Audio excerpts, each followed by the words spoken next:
Muy bien. Ya se nos está acercando rápidamente el año que viene y de seguro que, como en este año, nos vamos a enfrentar a puertas cerradas. Y puertas cerradas no me estoy refiriendo a las puertas materiales de madera o de fierro o de algún material en especial, aluminio, por ejemplo, sino en el sentido figurado a situaciones que nos vamos a enfrentar. Va a haber puertas cerradas con relación al empleo, que a veces andamos buscando el empleo y tocando puertas para ver dónde colocarnos y se nos cierran esas puertas. O problemas familiares en donde no encontramos la salida. Tratamos de buscar alguna solución, incluso le pedimos al Señor que nos ayude a poder solucionar, pero pareciera que no hay solución, que no hay remedio para el problema que estamos enfrentando. Puede ser un negocio también, una puerta cerrada, puede ser un negocio que vamos a emprender y que no se va a realizar, aunque estemos luchando y luchando para poder cristalizar ese negocio. Y lo hemos visto en este año, hemos tenido puertas cerradas, nos hemos enfrentado a situaciones especiales. Como iglesia tenemos algunas puertas cerradas, por ejemplo, la familia Urbina nos donó un terreno, pero hay que arreglar los documentos legalmente para poder tener ya en forma correcta el trabajo misionero en ese lugar. Y entonces pues no se ha podido arreglar legalmente ese terreno porque se trata de una herencia y estamos confiando que la familia va a tener la sabiduría y el Señor les va a guiar para que todo sea de la manera correcta a fin de emprender este trabajo misionero que anhelamos realizar. Y gracias a Dios por la familia Urbina que siempre ha estado muy dispuesta a apoyarnos en este sentido. Este es un ejemplo de las situaciones de nuestra iglesia. Pero nos vamos a enfrentar a puertas cerradas y debemos de estar conscientes de esta situación. Pero una puerta cerrada no necesariamente significa algo negativo, porque puede ser que en un momento dado Dios nos esté librando de algo, nos esté cuidando de algo para poder hacer algo mucho más grande en nuestras vidas. Y un ejemplo lo tenemos en la vida de José, el hijo de Jacob, que a los 17 años llegó a Egipto vendido por sus hermanos y que fue acusado injustamente y llevado a la cárcel, y 13 años estuvo en la cárcel en Egipto, hasta aquel día en que el Señor lo saca para ir al palacio del faraón, para interpretar 2 sueños y poder llegar a ser el segundo de Egipto. Entonces, pareciera una puerta cerrada de toda la vida en el pobre de José, pero no fue así, porque Dios tenía un plan grandioso para él. Y lo mismo va a ocurrir también con nosotros. Cada creyente, cada hijo de Dios tiene el propósito eterno y grandioso de Dios en su vida. Y ese plan se va llevando a cabo, ese propósito se va llevando poco a poco conforme a la sabiduría y el poder de Dios. Y que un día vamos a ver por qué el Señor nos permitió pasar por diferentes situaciones que para nosotros eran negativas, que vimos puertas cerradas, pero que el Señor tenía un propósito especial y que llegó a cristalizarse para bien de nuestras vidas como para bien de otros también. El propósito de Dios es un propósito grandioso que sirve para glorificarle a Él y para que nuestras vidas sean edificadas. Y por eso es que a veces Dios nos permite pasar por ese tipo de experiencias que pues uno dice, ahora ¿por qué no encuentro la salida? Ahora ¿por qué no encuentro la solución? Ahora ¿por qué no salgo victorioso en este problema? Y vuelvo a repetir, puede ser una situación familiar, puede ser una situación como iglesia, puede ser una situación como país, puede ser una situación personal, pero al fin y al cabo nos vamos a enfrentar a eso y debemos depender completamente de nuestro Dios. El versículo 1 del capítulo 6 del libro de Josué dice algo muy especial. Fíjense bien, hermanos, cómo comienza este versículo, ¿sí? O este pasaje, mejor dicho. Estamos en Josué capítulo 6, versículo 1. Vamos a centrarnos en el pasaje que va a ir del 1 hasta el 20, pero vamos a iniciar con este versículo 1 porque sirve como referencia al título del mensaje de esta mañana. Dice el versículo 1, ahora bien, Jericó estaba cerrada. Jericó estaba cerrada, pero noten la manera como se expresa este texto. No solamente estaba cerrada, sino, como dice el Señor, estaba bien cerrada. Y a veces pasa así en nuestras vidas. A veces tenemos una situación en nuestra vida que la puerta no solamente está cerrada, sino está bien cerrada. Porque queremos salir adelante en alguna situación. Puede ser una enfermedad incluso, ya mencionamos falta de trabajo. Puede ser también un negocio que no se realiza, puede ser un matrimonio que no se reconcilia, puede ser un hijo rebelde. Y no solamente rebelde, sino es bien rebelde. Y no solamente es un problema serio, sino muy serio. Y es como lo dice aquí el pasaje. La ciudad de Jericó estaba cerrada, pero bien cerrada, de tal manera que era un gran obstáculo para Israel en la conquista de la tierra prometida. Los israelitas estaban acampando en este momento en un lugar que se llamaba Gilgal. Habían atravesado el río Jordán, habían llegado a Gilgal y estaban esperando que Dios les dirigiera para poder ir a Jericó. Del Jordán a Jericó hay 8 kilómetros de distancia. No es una distancia larga propiamente. Era corta esa distancia, pero Josué e Israel estaban esperando que Dios les diera la guía y por decir así, la luz verde, con la finalidad de ir a conquistar la ciudad de Jericó. Dios estaba con Israel y Dios les había mostrado muchas veces su presencia y su ayuda, y ahora estaban a punto de conquistar esta ciudad. Se dice, y los arqueólogos lo aseveran de una manera muy contundente, la ciudad de Jericó es la ciudad más antigua del mundo y que todavía sigue habitada. Si usted va a Israel y me lleva, le llevo a Jericó. Todavía está habitada la ciudad de Jericó hasta la fecha y es la ciudad más antigua. Los arqueólogos dicen que lleva entre 8,000 a 9,000 años de existencia. Fíjense bien qué situación tan tremenda. Es una ciudad sumamente antigua. Cuando llegó Josué con Israel a la ciudad de Jericó, ya llevaba varios miles de años de existencia. La ciudad de Jericó es también una de las ciudades más bajas del mundo. Está a 250 metros bajo el nivel del mar. Usted piensa en el nivel del mar, por ejemplo, piensa en Acapulco, piensa en Veracruz, piensa en algún puerto mexicano, pero la ciudad de Jericó está hacia abajo a 250 metros. Se le conoce en la Biblia a la ciudad de Jericó, y lo dice el libro de Deuteronomio, como la ciudad de las palmeras, porque era un oasis y porque era un lugar muy especial, era un lugar donde había mucha agua, había pasto, había palmeras, por eso se le conoce como la ciudad de las palmeras. Pero cuando llega Josué a la ciudad de Jericó junto con Israel, era una ciudad fortificada. Es decir, que era una ciudad amurallada y se amurallaban las ciudades antiguas por la protección, por la invasión de guerreros, de pueblos que llegaban a conquistar las tierras para poderles quitar sus pertenencias, para quitarles sus campos, para quitarles su ganado, para quitarles su riqueza. Y en ese tiempo ya la ciudad de Jericó estaba amurallada.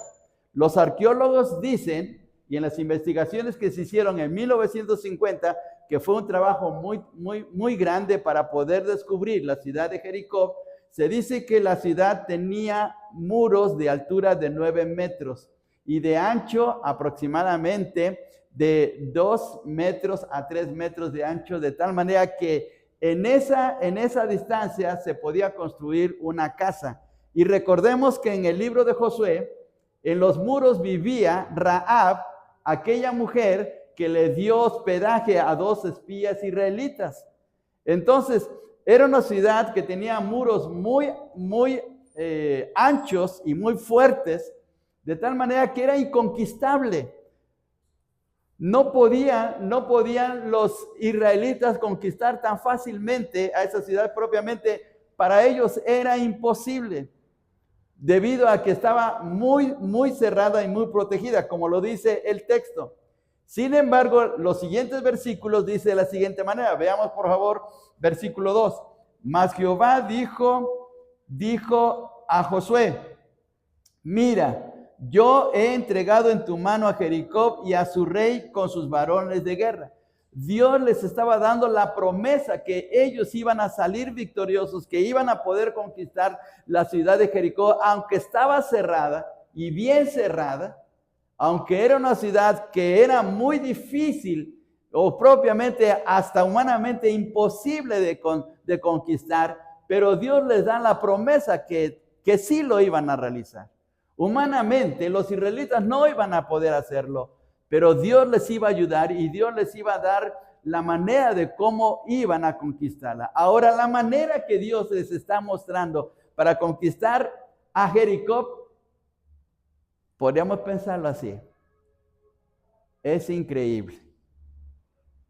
Porque ¿cómo conquistar una ciudad de una manera como Dios les plantea a los israelitas?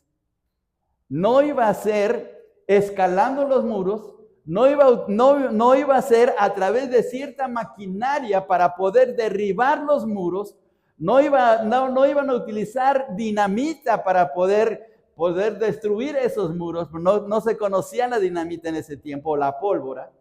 No era a través de los medios humanos, sino a través del medio de Dios, a través de la manera de Dios, pero era de una manera, por decir así, hasta ridícula. ¿Cuánto puede usted gritar para que se caiga un muro del templo? ¿Cuántos podríamos estar aquí? ¿Cuántos cientos de personas podríamos estar aquí gritando y gritando para que se vengan abajo los muros? Eso no puede ser. Pero Dios les dijo a Josué, le dijo a su pueblo que llevaran el proceso de Dios, y ahorita lo vamos a ver aquí en la escritura, el proceso de Dios, y ya lo sabemos de seguro, iba a ser a través de gritar que los muros de Jericó se iban a caer. Ahora, vuelvo a repetir, los muros tenían 9 metros de altura y tenían 2,5 metros de ancho. ¿Sí? Mire, las bancas son casi de 2 metros. Agréguele medio metro y ese es el ancho de un muro. ¿Puede tumbar un muro de ese ancho? ¿Los muros cuánto miden? Los muros miden de ancho 30 centímetros, 20 centímetros, 10 centímetros, dependiendo. Y ni siquiera se pueden tirar con la voz. Ahora, menos un muro de esa naturaleza. Pero Dios le dio a Israel el procedimiento que tenían que hacer, el método para poder derribar esos muros y conquistar la ciudad de Jericó. Ahora, esto implicaba 4 cosas que tenían que hacer Israel. 4 cosas que vamos a ver aquí en este pasaje. En primer lugar, tenían que confiar en Dios. Vamos a ver los versículos 2 y 3.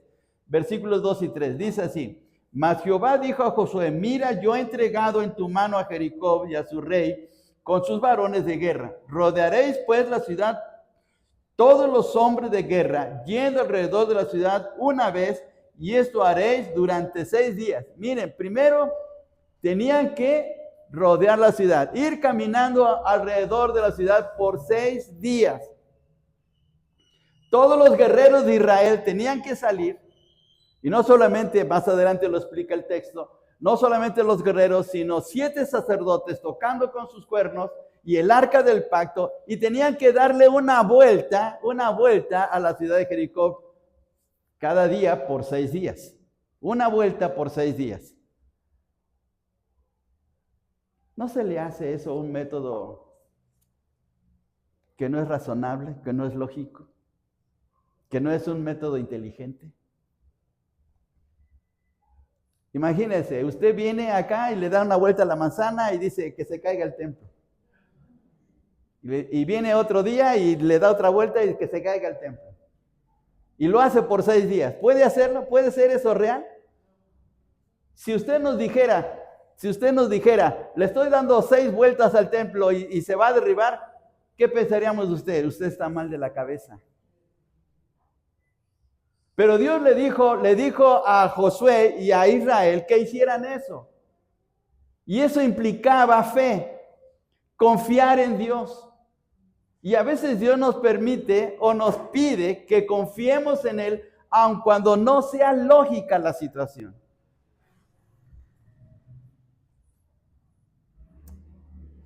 Un ejemplo más de la lógica de Dios, que no es la lógica del mundo ni del hombre. Cuando el Señor está hablando, el Señor Jesús está hablando con Marta y le hace ver que va a resucitar a su hermano, aun cuando ya lleva 4 días de muerto. Marta podía pensar, Señor, eso no es posible. Ningún muerto resucita a los 4 días. A los 4 días que tiene ya en la tumba, no es posible. No es lógico. No podemos ir a un panteón y decirle a un muerto que está ahí, ya levántate. Por mucha fe que tengamos, hermanos.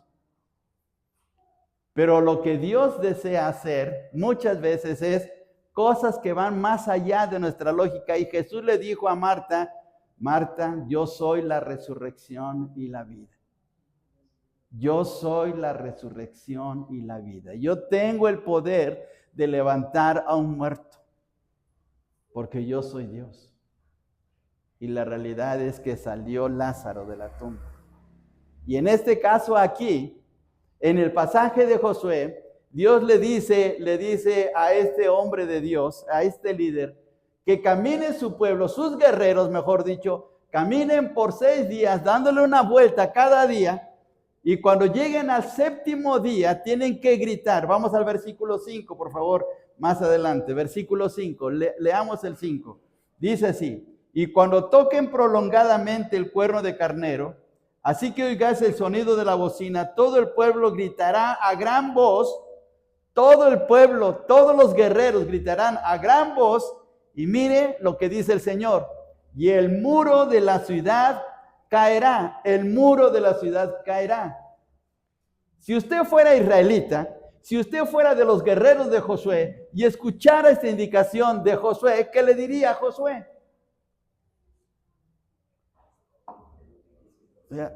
¿Será posible? ¿Será posible? Aunque gritemos como locos y aunque seamos varios miles, ¿cómo vamos a derribar esos muros? Eso es imposible. Pero se requería fe. No tenían que mirar a sus corazones, no tenían que mirar a la gente que estaba alrededor, no tenían que mirar a Josué, no tenían que mirar a ninguna otra cosa más que a Dios. Tenían que confiar en Dios, tenían que pedirle a Dios y mirar hacia Dios de lo que iba a hacer en ese momento. Por eso dice Hebreos capítulo 11, versículo 6, que sin fe es imposible, ¿qué cosa? Agradar a Dios. Es imposible agradar a Dios sin fe. Y no vamos a poder ver puertas abiertas el próximo año, puertas de oportunidades y de bendición en nuestras vidas, a menos que pongamos nuestra fe, nuestra confianza en Dios. A través de toda la Biblia se enfatiza constantemente que debemos de confiar en Dios ante las situaciones que nos vengan. Nos van a venir problemas económicos, nos van a venir problemas espirituales, nos van a venir problemas de enfermedad, nos van a venir problemas de toda índole, y la única manera de poder salir vencedores es confiando en nuestro Dios, creyendo que Dios nos va a poder llevar de victoria en victoria. Y es lo que Dios le pide a Israel. Así es que el primer gran paso que tenían que dar es un paso del corazón, creyendo en Dios. No había otra manera. La segunda cosa que le pide el Señor a su pueblo y a Josué es que obedezcan. La obediencia. La fe genera obediencia. Si hay fe, obedecemos. Dice en el versículo 12 y 13, veamos lo que dice este pasaje, versículos 12 y 13. Y Josué se levantó de mañana y los sacerdotes tomaron el arca y los 7 sacerdotes llevando las 7 bocinas de cuerno de carnero fueron delante del arca de Jehová andando siempre y tocando las bocinas, y los hombres armados iban delante de ellos y la retaguardia iba tras el arca de Jehová mientras las bocinas tocaban continuamente. Obedecieron. Tal vez era ridículo para ellos andar caminando, pero obedecieron porque estaban mirando a Dios, estaban creyendo a Dios y ahora estaban tomando ese mandato del Señor y caminando, obedeciéndolo. Tenemos que obedecer al Señor y tenemos que darle lugar a Él, aun cuando a veces se nos hace difícil pensar que Dios va a hacer algo grande, pero la fe hace milagros y la obediencia confirma nuestra fe.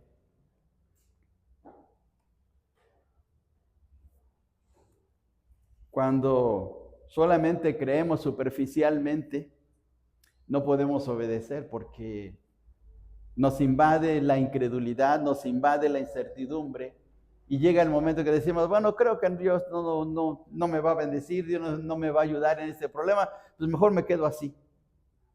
Pero los israelitas creyeron lo que Josué les estaba diciendo porque Josué les estaba hablando no de él mismo, sino lo que Dios les estaba mostrando, lo que Dios les estaba diciendo, era la autoridad de la palabra de Dios. Y empezaron a caminar. Caminaron por 6 días. Eso fue obediencia. ¿Usted cree que es de bendición para su vida el apropiarse las promesas de Dios?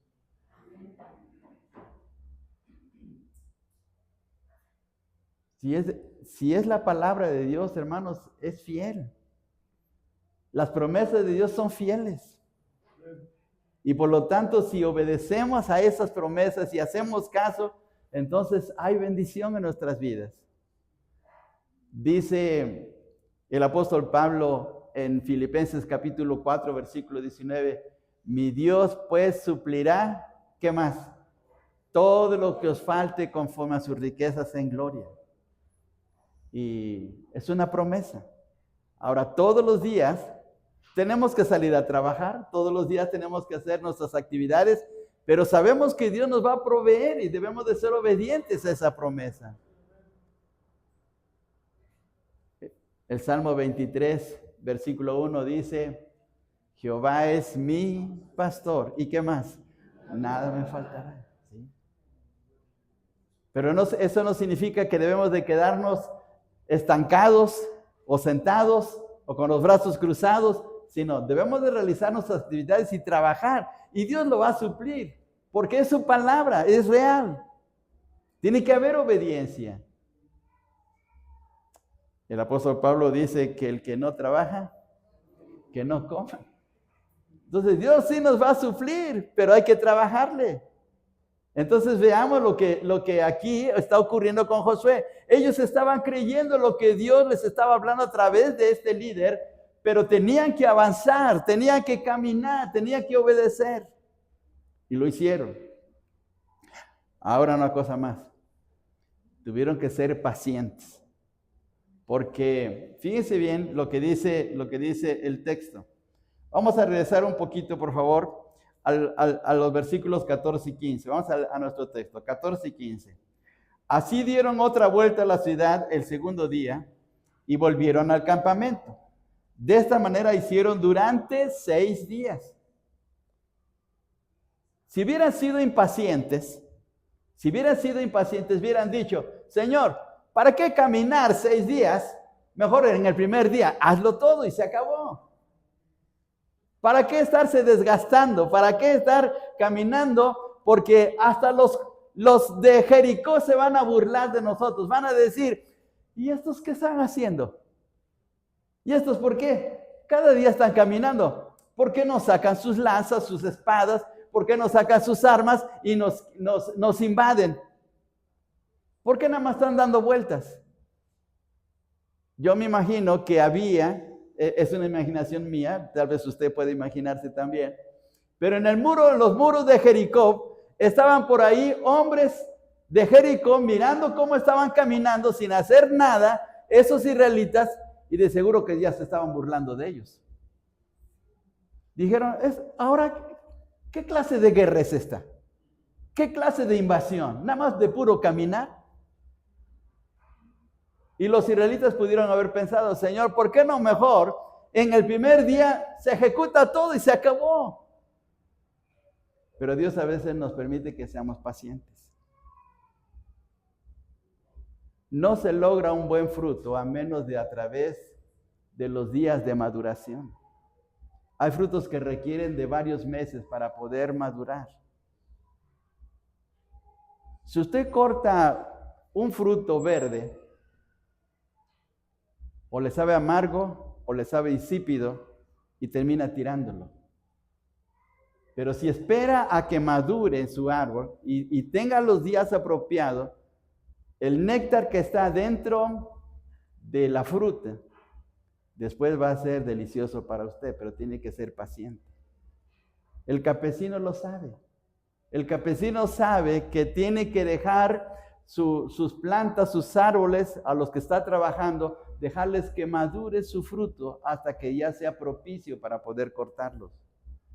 Dios a veces nos permite que seamos pacientes con la finalidad de que veamos cosas grandes. Y aquí Dios le está diciendo, caminen por 6 días y al séptimo día van a dar 7 vueltas. En el séptimo, vamos al versículo 15, dice así, versículo 15, al séptimo día se levantaron al despuntar el alba y dieron vuelta a la ciudad de la misma manera, ¿cuántas veces? 7 veces. Ahora fueron 7 veces. 7 veces caminando en ese mismo día. Eso requería de que ellos fueran pacientes en ver la mano de Dios. La paciencia es una virtud que viene a la vida cristiana por medio de la obra del Espíritu Santo. En Gálatas capítulo 5 se menciona que el fruto del Espíritu es amor, gozo, paz y paciencia. ¿Sí? Los que somos impacientes a veces no vemos cosas grandes de nuestro Dios porque todo lo queremos instantáneo. Somos modernos y queremos que todas las cosas ocurran al instante.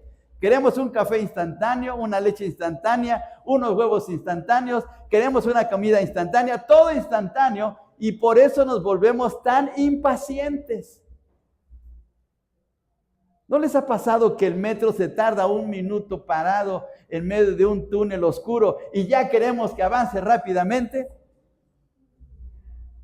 Porque somos impacientes. Y los automóviles que están parados en un alto no quisieran que inmediatamente cambiara de rojo a verde porque ya quieren avanzar, porque están enojados porque un medio minuto se les hace una eternidad. Vivimos en una era de impaciencia. Pero Dios a veces nos permite ser pacientes. Una mujer enferma llegó con el Señor Jesús. Y tenía 18 años de estar enferma. Y usted conoce tal vez la historia. 18 años de estar enferma. Hasta que llega al encuentro del Señor Jesús y Él le sana. 18 años de estar esperando para la sanidad. ¿Se imagina 18 años? Año tras año enferma, año tras año gastando en medicinas, año tras año cuidándose. Pero Dios le permitió esos 18 años para que viera el poder de Dios en la vida del Señor Jesús. Y fue sanada. 7 días tuvieron que esperar los israelitas para ver el poder de Dios. Tenían que ser pacientes. La última cosa, ya vimos, tenían que confiar en Dios. Tenían que ser obedientes los israelitas. Tenían que ser pacientes. Y una cuarta cosa, tenían que tener un comportamiento santo. Un comportamiento santo. Porque iban a invadir la ciudad e iban a encontrar cosas preciosas, cosas codiciables. Y Dios les dijo, no vayan a tocar nada de eso.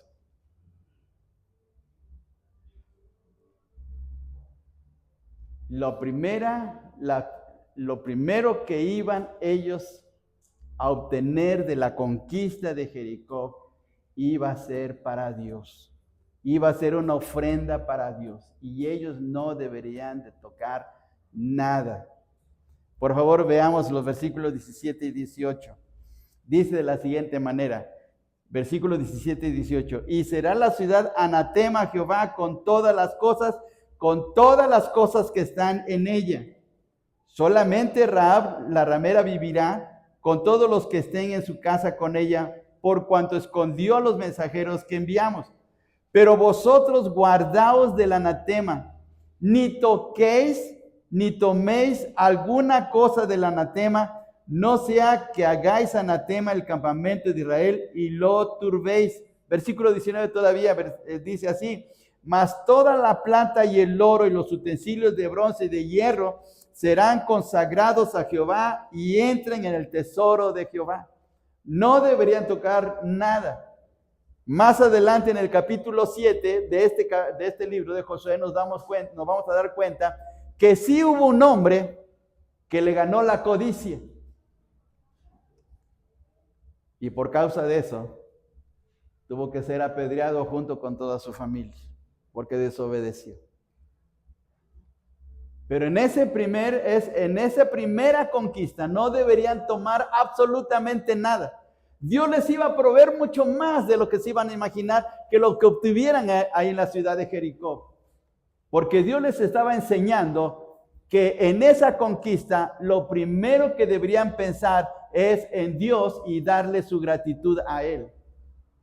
Lo que iban a recoger de esa ofrenda, por decir así, de todo lo que iban a recoger de lo valioso de Jericó, iba a ser una ofrenda para Dios. Hay unas iglesias cristianas, hermanos, que tienen algo admirable. Los pastores de esas iglesias, y casi les puedo decir que son iglesias pentecostés, y tienen esto bueno. Los pastores le dicen a los hermanos, cuando usted tenga su primer trabajo, el primer sueldo, dedíqueselo a Dios. Y lo hacen. Y Dios los bendice. Los bautistas no somos así. Llegamos a nuestro primer trabajo y el primer sueldo, no, vamos a gastarlo. Ahora que está la Plaza Jardín, ahora sí, vamos al burger y vamos al Kentucky y a invitar a todos los cuates porque, no, pues ahora sí tenemos dinerito. Pero estas iglesias, lo primero que hacen es su primer sueldo, su primera primicia, o lo dicen, la primicia, dedíquesela a Dios. Y Dios le va a bendecir.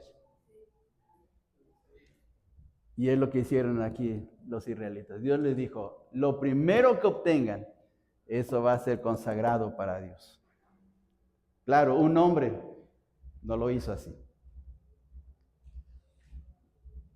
Pero eso fue las 4 cosas que tuvieron que hacer. Número 1, confianza en Dios, obediencia a Dios, ser pacientes al mandato de Dios y vivir una vida santa con Dios.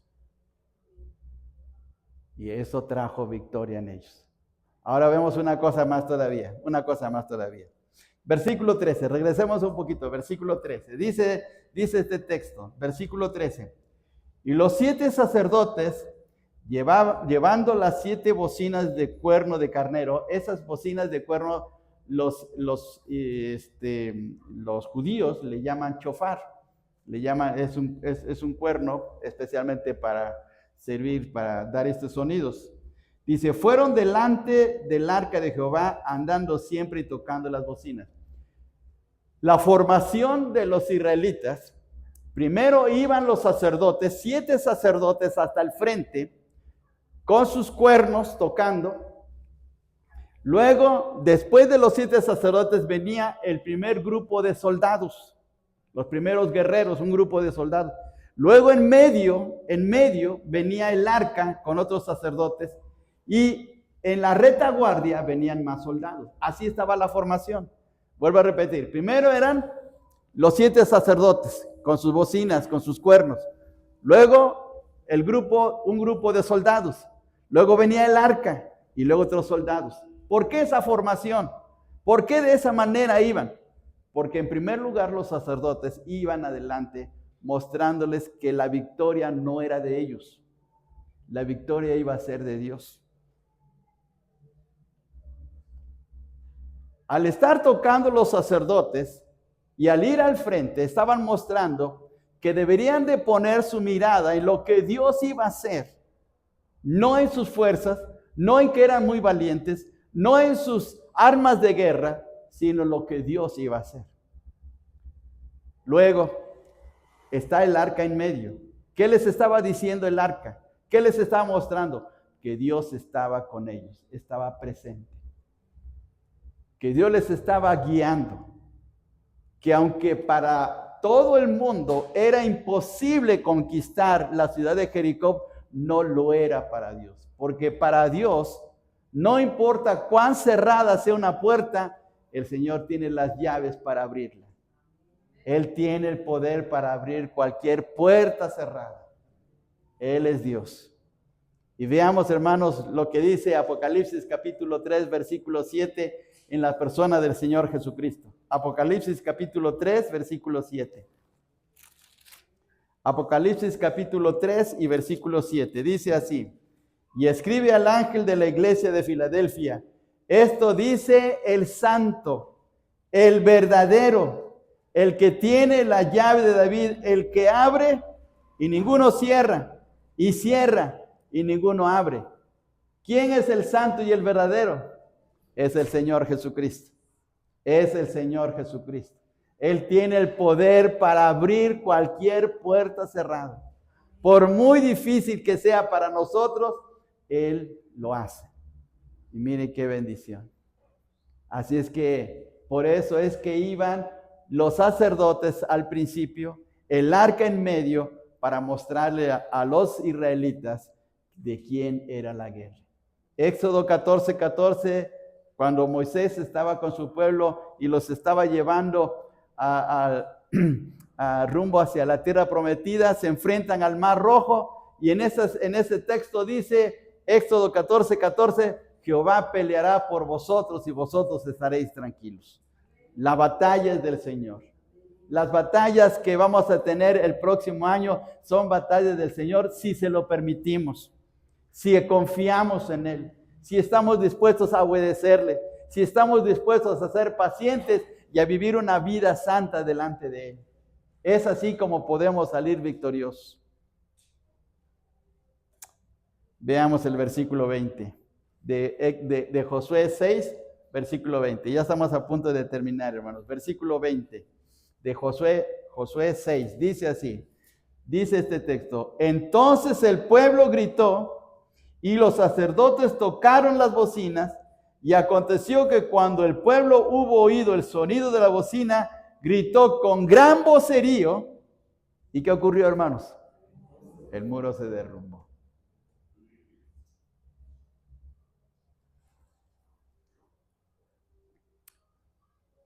Si estuviéramos nosotros, hermanos, si estuviera la gente del siglo XX, del siglo XXI, observando a los israelitas ahí parados ante los muros, gritando como locos, ¿qué diríamos? Pues están locos. Porque nosotros somos muy científicos, muy lógicos, muy razonadores. Hoy vivimos bajo la tecnología. Hoy estamos sometidos a la inteligencia artificial. Y diríamos, pobres israelitas, qué locos. Pero ellos estaban confiando en su Dios. Y si nuestro mundo está de cabeza es porque confiamos más en nosotros que en nuestro Dios. Si confiásemos más en Dios y le diésemos el lugar que merece, hermano, nuestra vida sería mucho más grandiosa, más feliz, más llena de bendiciones, de poder, y haríamos grandes cosas. Porque el Dios que tenemos es el Dios que hace grandes maravillas. Y veamos aquí, hermanos, el muro se derrumbó. Esa ciudad cerrada y bien cerrada se vino abajo.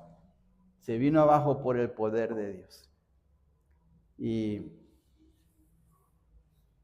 a qué tipo de muros nos vamos a enfrentar? ¿A qué tipo de puertas cerradas nos vamos a enfrentar este próximo año? No lo sabemos. Pero el Dios de los israelitas es el mismo Dios de nosotros. Y Hebreos 13:8 dice que Jesucristo es el mismo ayer, hoy y por los siglos. Es el mismo. Así como ayudó el Señor a esos israelitas y el muro de Jericó se vino abajo, es el mismo que nos va a ayudar a derribar los muros que vienen el próximo año y las puertas cerradas se nos van a abrir. ¿Por qué? Porque es el mismo Dios, si confiamos en Él. Y ahora la pregunta, como de aquel programa antiguo, la pregunta de los 64,000, ¿vamos a confiar en nuestro Dios? ¿Vamos a obedecerle? ¿Vamos a ser pacientes? ¿Y vamos a vivir santamente delante de Él? Porque de esa manera, en la manera como Dios obró en su pueblo, lo va a hacer en nosotros.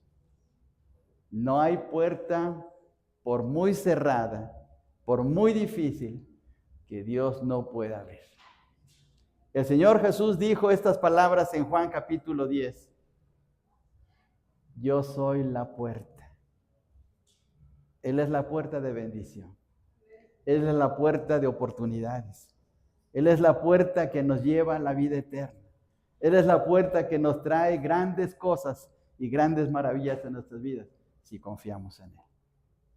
Dios quiera que seamos un pueblo como estos israelitas, que pone su fe en el Señor, que le obedece, que es paciente al plan de Dios y que vive vida consagrada ante Él. Que Dios nos ayude, hermanos. Que Dios nos ayude el próximo año. No sabemos qué nos espera, pero no debemos de temer porque nuestro Dios nos va a llevar de victoria en victoria. Pongámonos en pie, hermanos, y oremos. Oremos. Padre, te damos muchas gracias por tu palabra. Gracias, Señor, por la enseñanza.